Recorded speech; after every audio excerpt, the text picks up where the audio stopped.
वो कहने लग गया कि भाई इब के कहूं जवाब इस छोरे ने, पिताजी मेरी नाड़ काट ले सतगुरा की के इज्जत रहेगी काल ने, हमने टूक तो दिया को नहीं, उसको फांसी और तड़वावांगे नो कहीं ये करवाना हमें चोरी आड़े। बस कर कमीज का आंख छोरे की नाड़ पर मारी, गर्दन के दो हो गए, धड़ से अलग हुई, पकड़ कर उसकी चोटी अरला के ताक में धर देता है। तो उसकी मां कहने लगी नेकी कि छोरा धड़ की तरहगी नो बोली उल्टा जा और बाणिया घर ने ना रखा, उस लाश ने बाहर पड़ी पावेगी। वो वापस जाता है, बाणिया ने देखी कि ये तो 302 का मुकदमा हो गया तेरी जान ने, उस छोरे की लाश ने ठाक है और अपने मकान तो दूर गिरा और अपना लीप ल्याप के वो करके ला कर डले उल्टे और नो हो गया दोनों इसका और रेता मार दिया बाहर तक, दोनों थी कोई ना हमारा चोरिये ना हो, बैठ गया भीतर। लाश ने ठाके सम्मन लाके एक बोरी घेर देता है, कूण में घेर के। और देखो बेचार की बात, वहां पर नेकी उसकी मां छोरे की लाश एकले की पड़ी है और मां रोटी पोवे, रोटी बना के सब्जी सारा सौदा जो भी उसका बनाया और सुबह दिन लकड़ते तीनों महात्माओं से अर्ज करी गुरुवर भोजन पालो। माटी के कसोरे थे, दौने थे, उनमें 3 दौड़ा में डाल दिया। तो कबीर साहब भी बैठ के, कमाल भी, शेख फरीद भी कहने लगे कबीर साहब के भाई इनको 6 में कर दो, 3 वो प्राणी थे, 3 वो महात्मा थे। तो सम्मन ने बोला महाराज जी हम तो फेर पालेंगे, आप महात्मा सो हम 5-6 खावांगे, अगर आत्मा और परमात्मा एक नूर जहूर, तेरे मर मेरे में कोई अंतर नहीं बेटा, बेठा बराबर में। अब वो नो कहेंगे तीसरा कितने लावांगे, और जय ने नो बेरा पट गया कि छोरा काट दिया ते रोटी नहीं खाएंगे, ते कोर्ट मुकदमा जानने। तो वो सहज सहज घना जोर दिया, जब 5 में गाल दिया, फिर महाराज ने बोले ना 6 में करो, 6 में गाल दिया, अकाओ बैठो। अब नो नहीं कहने के मारे के छोरा मरिया पड़ा से बैठ जा।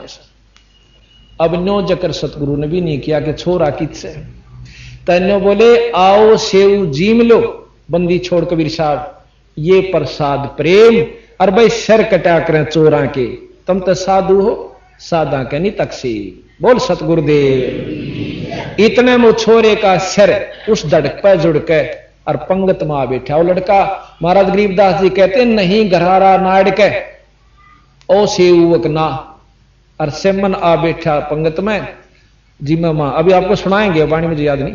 तो कभी नो आके बैठ गया, उसके कितने नाड़ पे निशान भी नहीं कटे हुए का, यू ओ से उस एक दूसरा, बोल बंदी छोड़ मारा।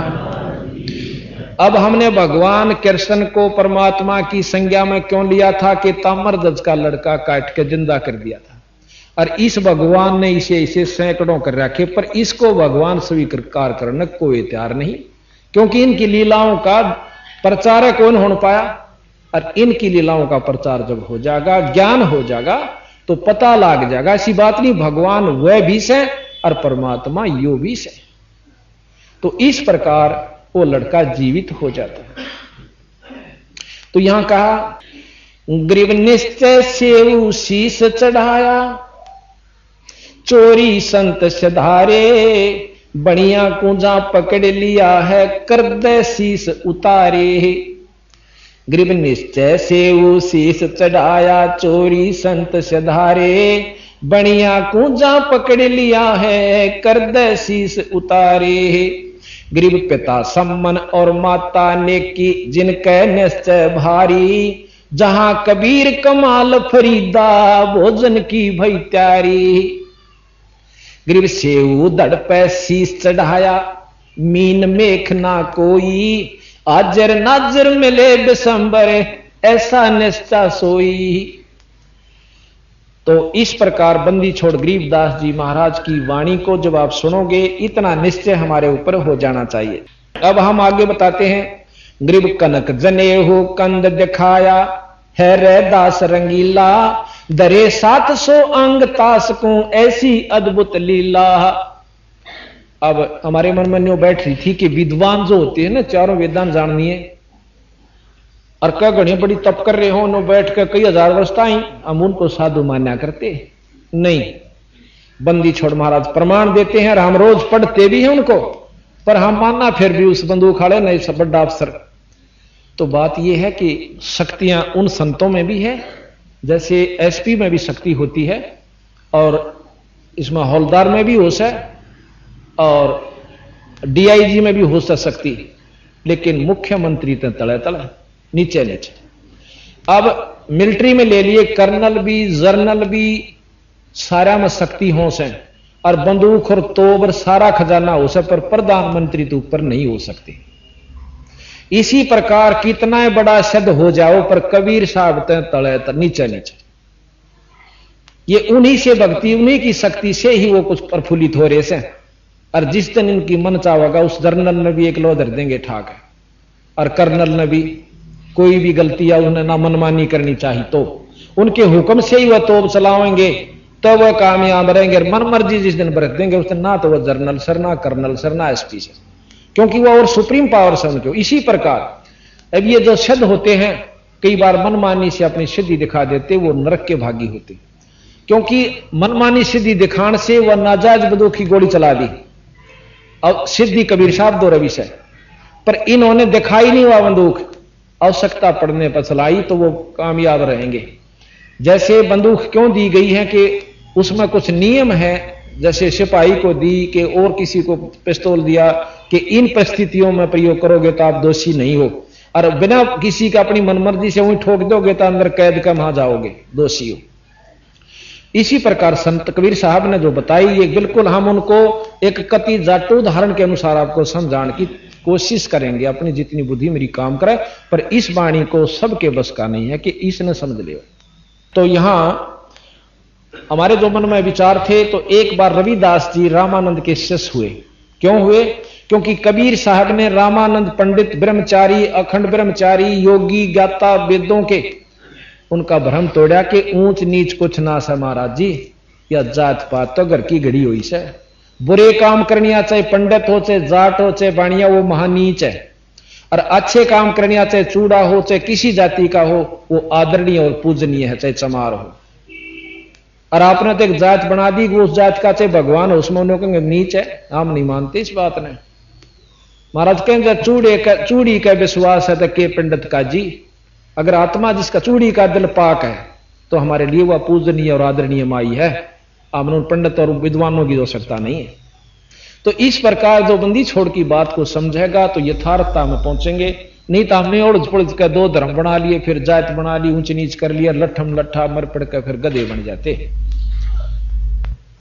एक बार रविदास जियों ने रामानंद जियों से उपदेश लिया, लेकिन वह गुरु मान्या करते कबीर साहब को, क्योंकि मार्गदर्शन और नाम भी फिर कबीर साहब से ले लिया था उन्होंने। शुरू में तनो भ्रम तोड़न खातिर रामानंद जिया का कति अकिस चमार ने भी दे नाम। उस समय तो बहुत ज्यादा जात पात थी, यदि ईब फर्क पड़ रहा है ना, तो 50 साल पहले यहां देख लेते। तो उस समय आज से 600 साल पहले रविदास जी एक चमार जाति से थे और उन्होंने रामानंद जिया से नाम लिया, फिर कबीर साहब से ले लिया।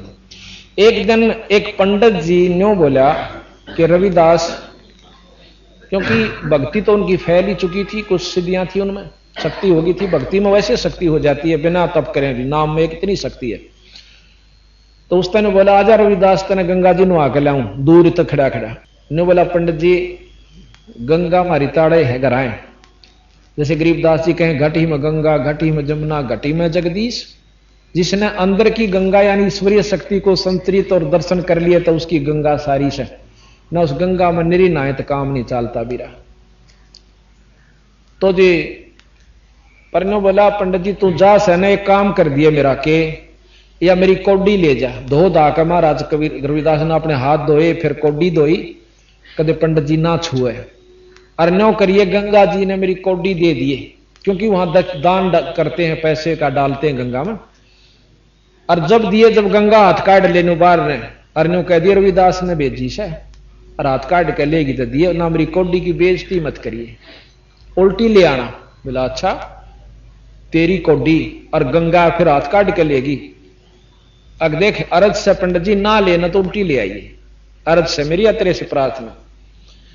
अर्न्यों कह दिए कि हे गंगा मैया, भगत संत रविदास जी ने आपके लिए एक कौडी भेजी है और इसको अपने कर मंडल से, अपने कर कमलों से ग्रहण करो।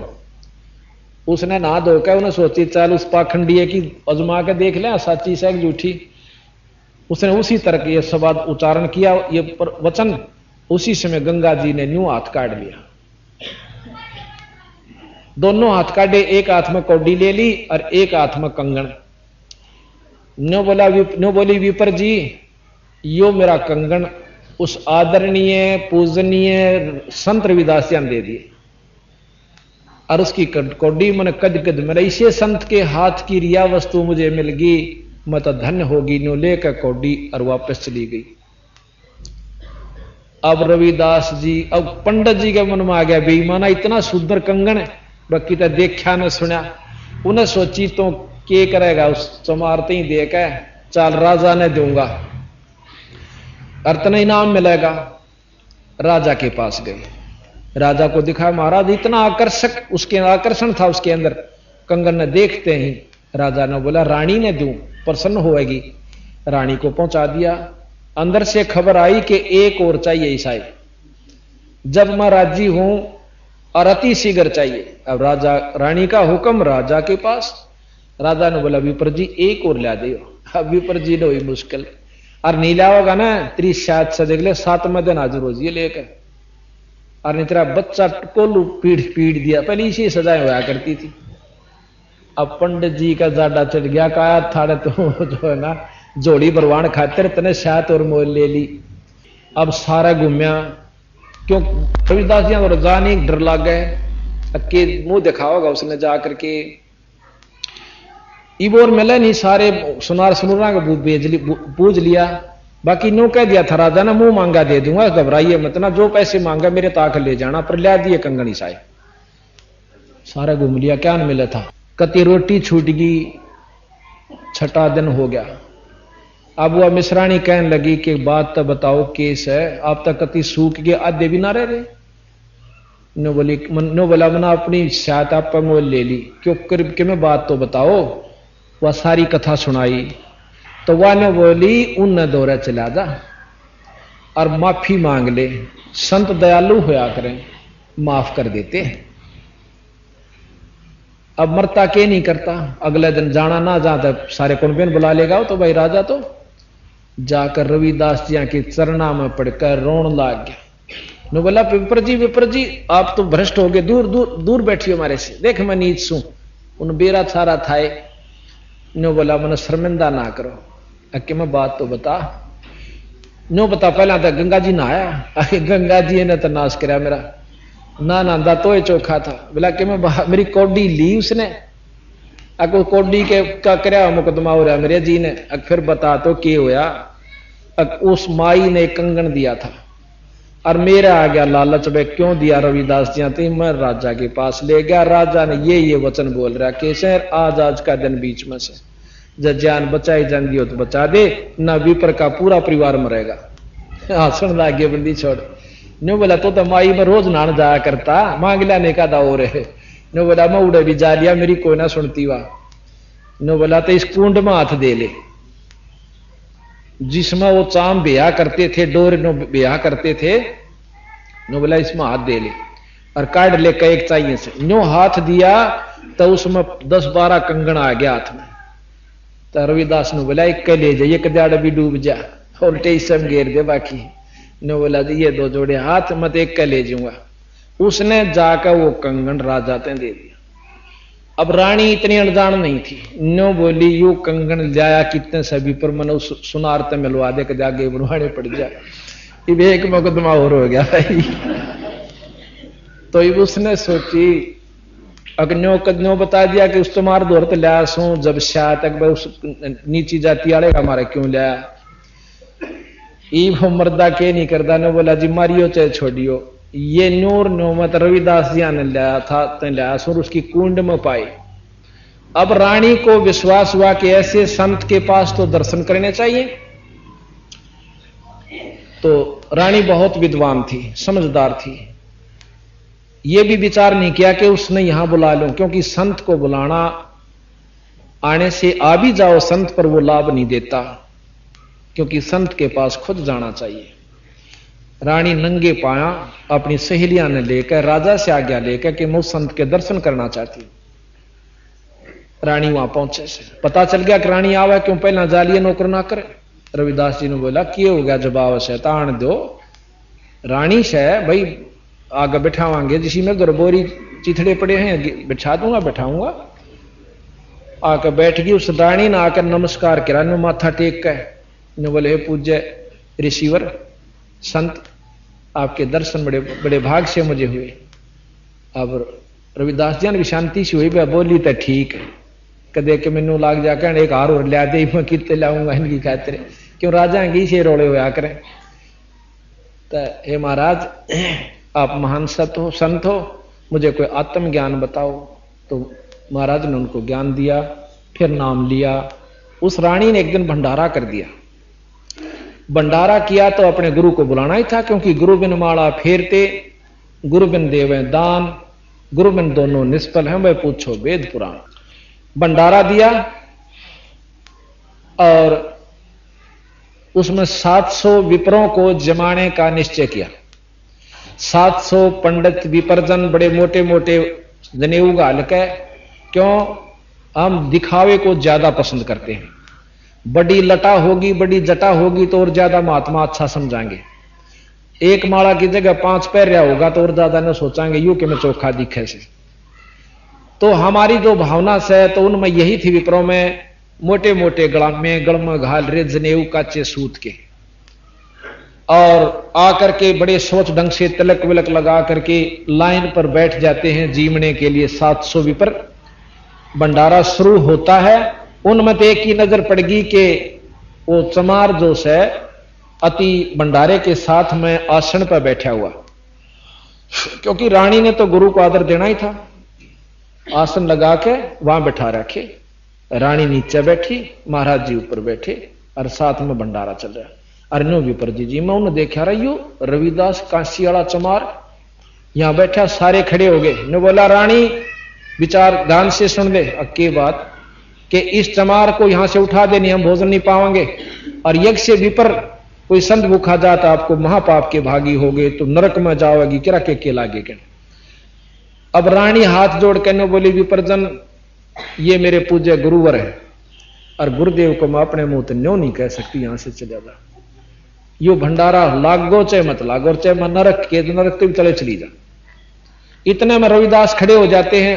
संत जी ने बोले, बेटी न्यों नहीं कहा करें संतान है, विपर जी मेरे से गलती हुई, मुझे अपनी औकात का नहीं बेरा था। रानी ने कह दिया, इसका दिल रखन खातिर बच्चे का माड़ा बैठ गया था, बाकी मेरा आड़ा बैठने का कति ब्योत नहीं से।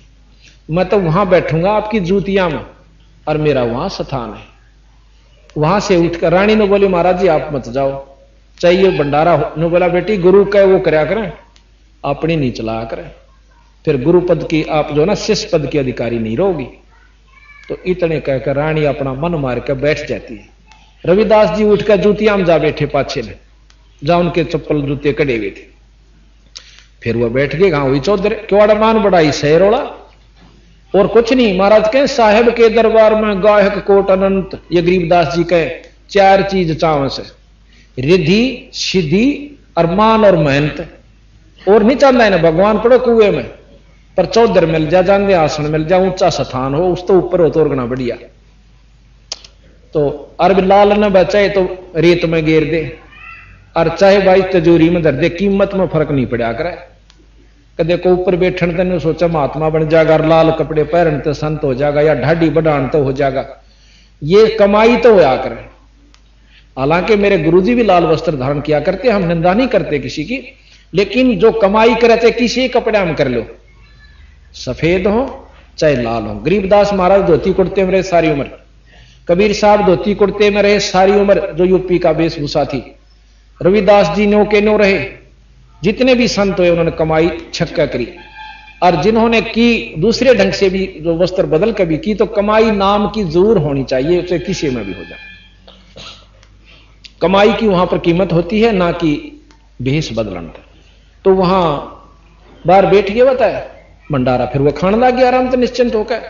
इतनी देर में के हुआ कि 700 रूप रविदास जिया के हुए, और एक पंडित जी के साथ बैठकर भोजन खा रहे। आप नहीं दिखता उसने, पर दूसरे नो दिखा दे, तेरी साथ यू चमार रोटी खावे।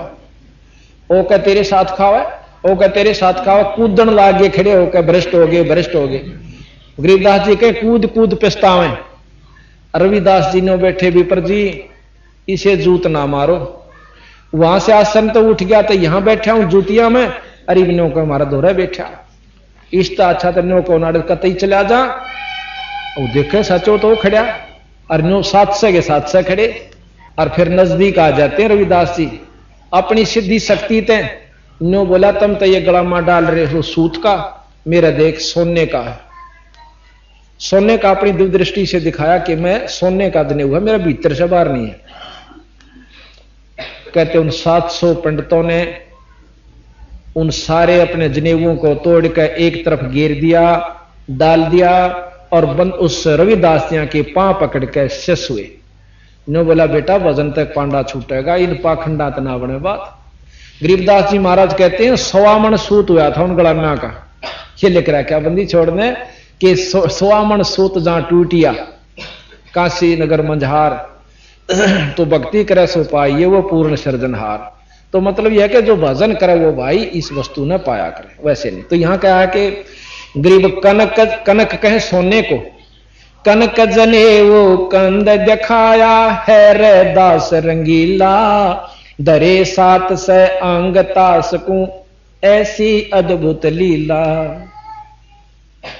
तो ये बंदी छोड़ की वाणी को आपको निश्चय, ये तो बहुत कथाएं इसमें लगभग 100 कथा है, परंतु एक अंग में तो 2-4 बतेरी सुनान खातिर तो इतना समय नहीं है, क्योंकि हमने बहुत प्रकरण को लेना है। अब नो क्या करें, खांड की बोरी में तो जहां भी परखी मारोगे खांडे लकड़ेगी, इतनी परखण नहीं आए बतेरी हो से कि इसमें खांड से, और खड़की में मारोगे तो खड़े लकड़ेगी उसमें। तो सतगुरु महाराज जो है खांड की बोरी से जड़े तो छेड़ोगे, उड़े तो जो की तो पाओगे। और इसके ऊपर कबीर साहब भी अपना एक शब्द सुनाते हैं, मोकू कहां ढूंढे रे बंदे मैं तो तेरे पास में।